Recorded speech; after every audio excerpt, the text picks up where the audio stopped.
प्यारे बच्चों, आज हम यूनिट 2 का जो अंतिम और बहुत महत्वपूर्ण टॉपिक है प्रक्षेप्य गति, इंग्लिश में बोलते हैं इसको प्रोजेक्टाइल मोशन, इसे पढ़ेंगे। ये बहुत इम्पोर्टेंट है, पूरा टॉपिक बड़ा टॉपिक भी है लेकिन बहुत महत्वपूर्ण है, तो इसको आपने ध्यान से समझना है।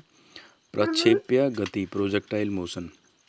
तो प्रक्षेप्य गति क्या होता है कि जब किसी पिंड को एक प्रारंभिक वेग से ऊर्ध्वाधर दिशा से, अब ऊर्ध्वाधर क्या होती है, ऊपर वाली दिशा, जिसको वर्टिकल यानी वाई अक्ष जो हम समझते हैं साधारण शब्दों में, दिशा से किसी भिन्न दिशा में फेंका जाता है तो वह गुरुत्वीय त्वरण के अंतर्गत ऊर्ध्वाधर तल में एक वक्र पथ पर गति करता है। यानी हमने ये कोई पिंड है, इसको यहाँ ऊपर भेजा, ठीक है, और ये क्या हो गया, ये वक्र पथ यानी वृत्ताकार पथ में क्या करता है, ये गति करता है, लाइक दिस गति करता है। तो इस गति को ही हम क्या कहते हैं, प्रक्षेप्य गति कहते हैं, तथा इसके पथ को प्रक्षेप्य पथ कहते हैं।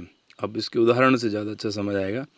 तोप से छूटे गोले की गति हो गई है, ईंधन समाप्त हो जाने के बाद रॉकेट की गति हो गई है, हवाई जहाज की से गिराई गई बम की गति हो गई है, बल्ले द्वारा गेंद से टकराई गई गेंद की गति होगी। जब बैट से हम बॉल मारते हैं तो कैसे जाता है, वो एक प्रक्षेप्य गति, प्रोजेक्टाइल मोशन को फॉलो कर इसी प्रकार से बॉल जाती है। तो ये यहाँ पे चित्र बना है, इसको भी आपने समझना है। तो इसके ये दो घटक हो जाते हैं, ये एक्स अक्ष हो गया हमारा, जिसको क्षैतिज या हॉरिजॉन्टल बोलते हैं, और ये हमारा हो गया वर्टिकल या ऊर्ध्वाधर, दो घटक हैं। अब ये क्या है कि मान लो किसी प्रारंभिक वेग u से इसको फेंका गया है, इस पिंड को, तो इसके दो घटक बन जाएंगे। एक क्षैतिज घटक होगा ux और ऊर्ध्वाधर यानी वर्टिकल घटक होगा इसका uy। तो ux बराबर क्या होगा, u cos थीटा। ये हमेशा याद रखना है, जो क्षैतिज घटक होता है वो क्या होता है, u cos थीटा, और जो वर्टिकल यानी ऊर्ध्वाधर घटक होता है वो क्या होता है, u sin थीटा। ये बड़ी इंपॉर्टेंट चीज़ है। तो इसमें फिर यही लिखा है प्रक्षेप्य का पथ। इसमें जो पहला पॉइंट आता है वो होता है प्रक्षेप्य का पथ। नंबर 1 पे हम इसमें करेंगे प्रक्षेप्य का पथ यानी पाथ ऑफ ट्रेजेक्ट्री। जब कोई वस्तु प्रारंभिक वेग v से फेंकी जाती है तो वह क्षैतिज तथा ऊर्ध्वाधर घटकों में वियोजित हो जाती है। क्षैतिज घटक, अब ये दो आपको भी बता दिए थे, दो होते हैं क्षैतिज घटक, ux u cos थीटा, और u ऊर्ध्वाधर घटक जो होगा uy u sin थीटा। बहुत इम्पोर्टेंट है। अब पिंड को फेंके जाने के t समय बाद पिंड का क्षैतिज दिशा में विस्थापन। तो क्षैतिज दिशा में विस्थापन क्या होगा, विस्थापन का मतलब साधारण में दूरी, दूरी क्या होता है, चाल गुणा समय। तो यहीं से हम लेंगे विस्थापन, अगर x होगा तो कितना हो जाएगा, क्षैतिज वेग गुणा समय हो जाएगा। और क्षैतिज वेग हमारा क्या है, क्षैतिज कंपोनेंट क्या था, u cos थीटा, अभी बताया था ux बराबर और इंटू टी। ये यहीं से t निकाल लोगे ना, तो इस पूरे को हम लेफ्ट साइड में लेंगे, u cos theta into T बराबर x, या t बराबर x अपॉन cos थीटा। इसको लिख देंगे हम समीकरण 1। इसी प्रकार ऊर्ध्वाधर दिशा में विस्थापन, अब गति के द्वितीय समीकरण में अगर हमने ऊपर की दिशा में करना होगा, ये ऊर्ध्वाधर दिशा में गति के समीकरण को समझना होगा, तो दूसरा समीकरण s बराबर U T plus half G T square हो जाएगा। अब यहाँ पे हम क्या करेंगे, इसमें हमने क्या करना है, s बराबर h और a बराबर माइनस जी रखने पर अब हमने क्या करना है, यहाँ पे जहाँ जहाँ पे ऐसा हो, क्योंकि आपको पीछे गति के समीकरणों में बताया था कि जब गुरुत्वाधीन के अधीन समीकरणों को समझा जाता है तो ए की जगह माइनस जी और एस की जगह एच लिखते हैं। तो एस की जगह एच आ जाएगा और यू टी वैसे ही रहेगा minus half G T square, यानी जी के ए की जगह क्या हो जाएगा, माइनस जी हो जाएगा। तो ये आ जाएगा एच बराबर यू साइन थीटा। अब यू क्या है हमारा, ऊर्ध्वाधर घटक, यानी ये वाला घटक है ऊपर वाला, तो ये u की जगह क्या लिख देंगे हम, u साइन थीटा। तो u sine theta minus half G T square हो जाएगा। अब ऊपर जो समीकरण था इससे हम क्या करेंगे, यहाँ पे t की वैल्यू रख देंगे t की जगह। तो ये कितना हो जाएगा, h बराबर u साइन थीटा इंटू, अब यहाँ पे क्या था, ये t भी था साथ में,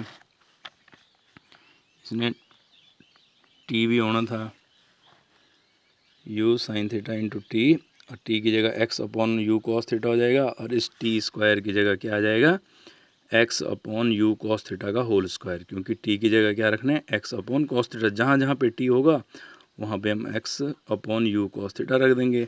फिर इसको सॉल्व करेंगे तो क्या हो जाएगा हमारे पास, यू से यू कैंसिल हो जाएगा, sign theta upon cos theta क्या होता है, टेंजेंट थीटा होता है, तो टेंजेंट थीटा इंटू ये एक्स बच गया, और यहाँ पे क्या हो जाएगा, जी एक्स स्क्वायर अपॉन टू कहाँ गया इसका, हाँ upon 2 u square cos square theta. यहाँ पे 2 था तो ये 2 भी ऐसे ही रहेगा।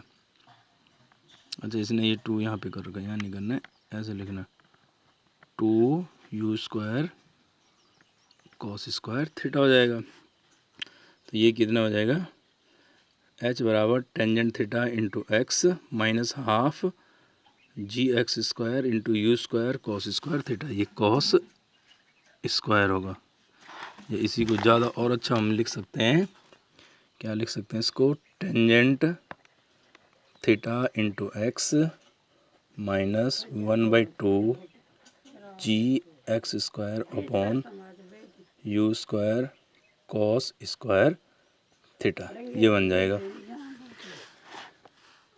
ठीक है, अब इस समीकरण को अगर हम ध्यान से देखेंगे तो समीकरण किस में हो गया है, एक्स स्क्वायर भी है और इसमें एक्स भी है, यानी ये द्विघात समीकरण बन गया है एच का। यह समीकरण एक्स में द्विघात है, अतः यह एक परवलय को प्रदर्शित करता है। इस पे स्पष्ट है कि प्रक्षेप्य का पथ परवलयाकार होता है। तो इसका ऐसा क्वेश्चन कई बार पूछ लेता है कि सिद्ध कीजिए कि प्रक्षेप्य का पथ परवलयाकार होता है। तो आपने कुछ नहीं करना है, यहाँ से यहाँ तक ये समीकरण को सिद्ध कर देना है कि एच बराबर tangent theta into x minus half g x square upon u square cos square theta होता है। ये हो गया प्रक्षेप्य का पथ। दूसरा आता है इसमें प्रक्षेप्य का उड्डयन काल, यानी टाइम ऑफ फ्लाइट। तो क्या होगा, जितने समय में कोई पिंड समतल से प्रेक्षण बिंदु के उच्चतम बिंदु तक पहुंचता कर अपनी परवलय का पथ द्वारा उसी समतल पर टकराता है, उसे प्रक्षेप्य का उड्डयन काल गया। यानी कि इसका यहाँ से यहाँ तक जाना और यहाँ से फिर यहाँ, यानी उच्चतम बिंदु तक जाना। ठीक है, ये उच्चतम बिंदु इसका बिंदु पी है, यानी कि कोई जो पिंड हमने फेंका होगा तो सबसे पहले यहाँ पहुँचा होगा, इस उच्चतम बिंदु तक पहुँचा तो ये समय, और फिर यहाँ से यहाँ तक, यानी ये टोटल टाइम यहाँ से यहाँ तक जाने में जो समय लगा उसको बोलेंगे हम प्रक्षेप्य का उड्डयन काल। अब इसको निकालेंगे कैसे, कि बिंदु P तक पहुँचने में T समय लगता है और बिंदु P पर ऊर्ध्वाधर वेग 0 होगा। अतः यानी कि जब बिंदु अपने अधिकतम, जब वो पिंड अपने अधिकतम बिंदु P पर पहुंचेगा तो यहाँ पे क्षण भर के लिए वो रुकता है, क्योंकि उसको फिर नीचे को आना है। तो यहाँ पे उसका जो वेग होगा v होगा, क्या हो जाएगा, 0 हो जाएगा। तो गति का पहला समीकरण क्या होता है, v बराबर u प्लस ए टी। अब v तो 0 हो जाएगा और a की जगह क्या आएगा, माइनस जी आ जाएगा। तो ये कितना आ जाएगा, और ये ऊर्ध्वाधर घटक, ऊपर का घटक क्या है, u साइन थीटा। तो u की जगह u साइन थीटा हो जाएगा माइनस जी टी। अब ये माइनस जी टी इसको इस साइड ले आएंगे तो प्लस का हो जाएगा, जी टी बराबर u साइन थीटा, और यहाँ से t बराबर कितना आ गया, u साइन थीटा अपॉन जी। तो ये टाइम, यानी यहाँ से यहाँ तक का जो टाइम हो गया, कितना हो गया, u साइन थीटा अपॉन जी। अब वो वहाँ से नीचे भी, यानी कि जितना समय उसको बिंदु P तक जाने में लगेगा उतना ही समय उसको O डैश तक पहुँचने में लगेगा, यहाँ तक। तो इसका मतलब इस टाइम को हम डबल कर देंगे, तो ये जो टाइम है ये कैपिटल T हो जाएगा। तो ये हो जाएगा capital T is equal to 2T और 2u साइन थीटा अपॉन जी। यानी प्रक्षेप्य का जो उड्डयन काल होगा उसके लिए ये फॉर्मूला ध्यान रखना है आपने कि t बराबर 2T और सीधे t बराबर 2u sine theta upon g. This is important formula, यानी प्रक्षेप्य के उड्डयन काल का सूत्र हो गया कि t बराबर क्या होता है, 2u साइन थीटा अपॉन जी। ये भी इम्पॉर्टेंट फॉर्मूला हो गया आपके पास। तीसरा आएगा इसमें प्रक्षेप्य की ऊंचाई, हाइट ऑफ। अब हाइट ऑफ प्रोजेक्टाइल क्या होगा, पिंड के पथ के उच्चतम बिंदु की ऊर्ध्वाधर ऊंचाई प्रक्षेप्य की ऊंचाई कहलाती है। सीधी सी बात है, ये समझने कि यहाँ ये इसकी ऊंचाई हो जाएगी, यहाँ से और यहाँ तक। इसको कोई भी बिंदु आप मान लो कि इस बिंदु से इस बिंदु तक की जो ऊंचाई है वो क्या होगी इसकी, जो कुछ भी नाम दे दो, ए दे दो, बी दे दो, सी दे दो, यानी ए से और पी तक की जो ऊंचाई होगी वो प्रक्षेप्य की ऊंचाई कहलाएगी। तो हम गति का तीसरे समीकरण में रखेंगे v² - 2a s होता है। लेकिन अब यहाँ पे क्या होगा, आपके पास वही उच्चतम बिंदु पे जाएगा, बिंदु पी पे जाने पे उसका वेग क्या हो जाएगा, 0 हो जाएगा। तो ये तो 0 हो जाएगा। अब -u² = कितना हो जाएगा, 2gh, यानी a यहाँ पे -g रखेंगे और s की जगह क्या रख देंगे, h रख देंगे। इस माइनस चिन्ह से ये माइनस चिन्ह कैंसिल हो जाएगा। तो हमारे पास क्या आएगा, 2gh बराबर u² sin² थीटा और h बराबर आ जाएगा u² sin² theta upon 2g हो जाएगा। तो अधिकतम ऊंचाई के लिए थीटा बराबर 90 डिग्री होना चाहिए, क्योंकि अधिकतम ऊंचाई कब करेगा, जब वो 90 डिग्री पे होगा। तो ये क्या हो जाएगा, sin 90 का मान 1 होता है, तो ये कितना आ जाएगा हमारे पास, h u² sin² 90 डिग्री 1 हो गया, तो इसकी जगह 1 हो गया, तो u² अपॉन 2g। तो अधिकतम ऊंचाई के लिए क्या होगा formula, hmax = u² upon 2g। इसको भी आपने याद रखना है। इसका चौथा पार्ट आएगा प्रक्षेप्य का परास। प्रक्षेप्य का परास में क्या हो जाएगा, अपने उड्डयन काल के दौरान पिंड जितनी क्षैतिज दूरी तय करता है इसे प्रक्षेप्य का परास कहते हैं। जितनी दूरी ये वाली, ये समझना आपने बस, परास ये O से O' तक की जो दूरी होगी वो प्रक्षेप्य का परास है, और इसको कैपिटल R से लिखते हैं। बस इतना आपने ध्यान रखना है। तो R बराबर क्या हो जाएगा, क्षैतिज वेग गुणा उड्डयन काल। क्षैतिज वेग का मतलब जो हॉरिजेंटल स्पीड रही होगी उसकी, तो वो ux है। क्षैतिज घटक क्या है, ux, और उड्डयन काल अभी बताया था कैपिटल T होता है। तो ये हो गया u cos theta into 2u sin theta upon g हो जाएगा, और u से u की गुणा करके u² हो जाएगा, और ये बचेगा 2 sin theta into cos theta, और 2 sin theta into cos theta sin 2 theta. ये गणित में फॉर्मूला होता है ट्रिग्नोमेट्री में, ये 11वीं में मैथ वालों ने पढ़ लिया होगा। बाकी बायोलॉजी वालों को ध्यान रखना है कि 2 sin थीटा कॉस थीटा कहीं पे होगा तो उसको हम sin 2 थीटा लिखेंगे, क्योंकि ये ट्रिग्नोमेट्री का फॉर्मूला हो गया। तो अब इसको हम u² sin 2 theta upon g है, ये आ जाएगा इसका परास का फॉर्मूला आ गया। अब यहाँ पे फिर बोलेंगे अधिकतम परास अगर हमने निकालना है, इसको भी अंडरलाइन कर दो, ये भी एक फॉर्मूला बन जाएगा। अगर अधिकतम परास ज्ञात करना है तो अधिकतम परास के लिए क्या हो जाएगा, इस थीटा का मान 1 होना चाहिए। तो sin 2 थीटा बराबर sin 90 डिग्री क्यों लिखा है यहाँ पे, क्योंकि sin 90 का मान 1 होता है इसलिए लिखा है, यानी 1 की जगह sin 90 डिग्री लिख दिया। साइन से साइन कैंसिल हो गया है, 2 थीटा बराबर 90 डिग्री होगा, और थीटा बराबर 90/2, और 90/2 का मतलब 45 डिग्री।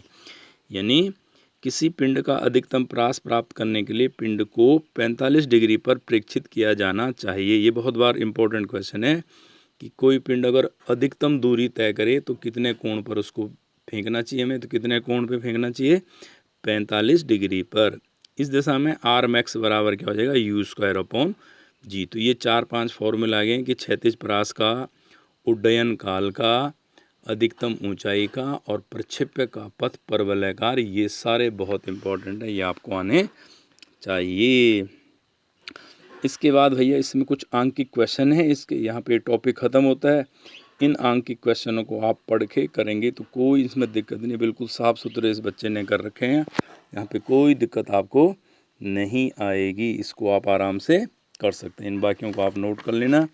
वीडियो इसकी बनती, एक ये क्वेश्चन यहाँ पे, इसको भी आप नोट करेंगे, ये भी इम्पोर्टेंट है। इसको आप आसानी से समझ सकते हैं, बहुत साधारण तरीके से किया हुआ है, इसमें कोई मुश्किल नहीं आएगी। तो वीडियो इतनी ही बन सकती है। Thank you.